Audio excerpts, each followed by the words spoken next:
अशा या अविकसित प्रदेशामध्ये नेमकं काय की जे या नक्षलाईट मुवमेंटला खतपाणी घालतंय?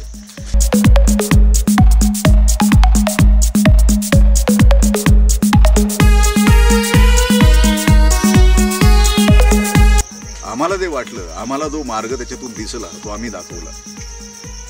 मग खरं सांगू, मी स्वतः गडचिरोलीला जाऊन आलेलो आहे. मी तिथल्या भागात फिरलेलो आहे. त्या भागात फिरताना मला एक जाणवलं की तिथे ज्या आदिवासी जमाती आहेत, माडिया गोंड समाज आहे, तर यांच्याकडे पुरेशी साधनं नाही आहेत. आज आपण ज्या विकसित भागात राहतो, आपल्याला मिळणाऱ्या फॅसिलिटीज आणि त्यांना मिळणाऱ्या फॅसिलिटीज जमीन आसमानाचा फरक आहे. आजही ती लोक अशा परिस्थितीत राहतात की त्यांना वस्त्र कुठली घालायची, कशी घालायची हेही माहिती नाही. तर अशा या अविकसित प्रदेशामध्ये नेमकं काय की जे या नक्षलाईट मुवमेंटला खतपाणी घालतंय? तर एकतर हा सीमेबद्दलचा वाद असू शकतो, किंवा आज नैसर्गिक संपत्ती म्हणजे सागाची जी लागवड आहे, तिथे सागाची जी झाडं आहेत, हा एक वाद असू शकतो. आपल्याला तिथपर्यंत जायचं नाही आहे. मुळात या सिनेमातून त्यालाही त्याच्या हक्कासाठी ही लढाई लढायची, पण आम्ही त्याला एक पॉझिटिव्ह मार्ग दाखवलो की बाबा, तुला लढायची लढ, जी लढाई तुला लढायची आहे ती लढ, पण त्यासाठी जो दुसरा मार्ग आहे की ज्या सिस्टम विरुद्ध तू लढतोय त्या सिस्टममध्ये तू स्वतः ये आणि ती सिस्टम तू सुधार आणि तू तुझ्या लोकांसाठी काम कर. ज्याच्यात तुला जास्त स्कोप आहे तुझ्या लोकांसाठी काम करण्याचा, त्या तुझ्या लोकांना न्याय मिळवून देण्याचा, तो हा जो स्कोप आहे, हा स्कोप आम्ही या फिल्ममधनं दाखवलेला आहे. हक्क या मराठी चित्रपटामध्ये माझी जी व्यक्तिरेखा आहे ती एका कर्तव्यदक्ष पोलीस ऑफिसरची व्यक्तिरेखा आहे. या पोलीस ऑफिसरला एका विशेष मिशनसाठी अपॉइंट केले गेलेलं आहे मुख्यमंत्र्यांकडून, आणि याला एक टास्क फोर्स दिलेली आहे. साधारणपणे 12 ते 15 जवानांची तुकडी याच्यासोबत आहे. यांना एक काम दिलेलं आहे आणि ते काम यांना पार पाडायचं आहे. ते काम असं आहे की एका नक्षलवाद्याने MLAच्या मुलीला, यांना एक काम दिलेलं आहे आणि ते काम यांना पार पाडायचं आहे. ते काम असं आहे की एका नक्षलवाद्याने MLAच्या मुलीला पोलीस ठेवलेलं आहे आणि त्याच्या बदल्यात त्याने त्याच्या सहकाऱ्यांची सुटका करा आणि काही पैशांची मागणी केलेली आहे, जी आपल्याला पूर्ण करता येणार नाही.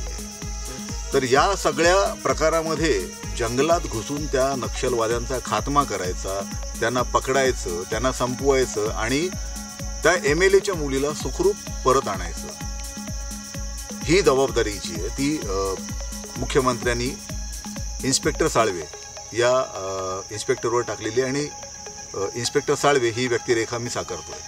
तर इतक्या प्रतिकूल परिस्थितीत काम करताना एक एनर्जी असावी लागते, आणि त्याप्रमाणे मी काही म्हणजे चालणं, धावणं किंवा एक्सरसाइज हे मी पर्टिक्युलरली ही फिल्म साईन केल्यापासून गेल्या 15-20 दिवसांमध्ये मी करत होतो.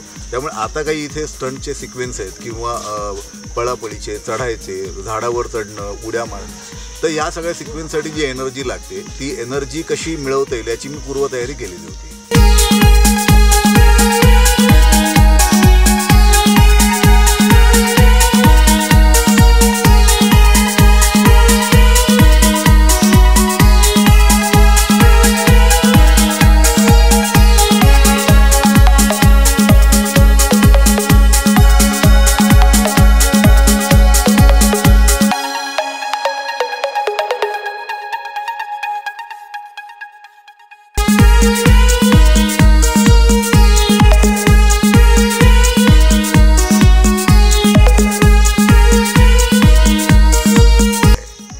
अत्यंत समाधानी पद्धतीने इथे शूटिंग सुरू आहे.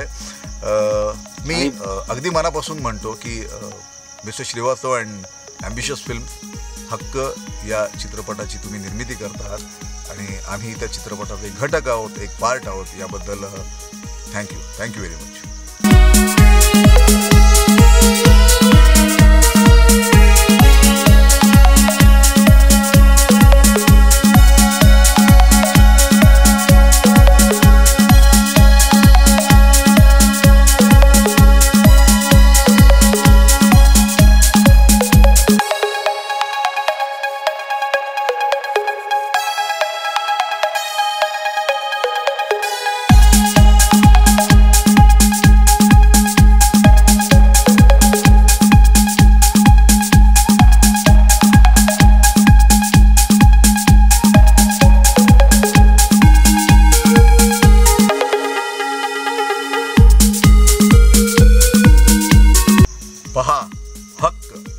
मराठी चित्रपट, तुमचा चित्रपट, ज्यावर केवळ तुमचाच हक्क